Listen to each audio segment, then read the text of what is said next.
আমরা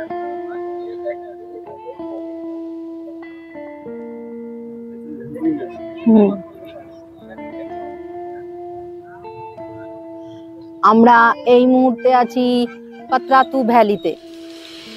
পাত্রাতু ভ্যালির এই পিছনে আছে সিল্ক রুট। পাত্রাতু ভ্যালির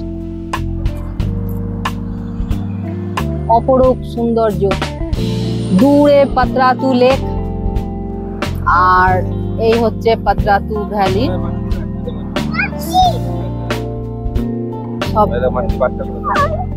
সবাই এসছে ঘুরতে এখানে।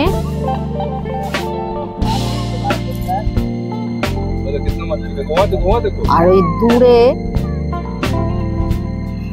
তাপ বিদ্যুৎ কেন্দ্র, এই যে দূরে তাপ বিদ্যুৎ কেন্দ্র এটা, আর পাশে পাত্রাতু লেক, আর এই হচ্ছে পাত্রাতু ভ্যালির দৃশ্য। সুন্দর সিল্ক রুট যাকে বলে।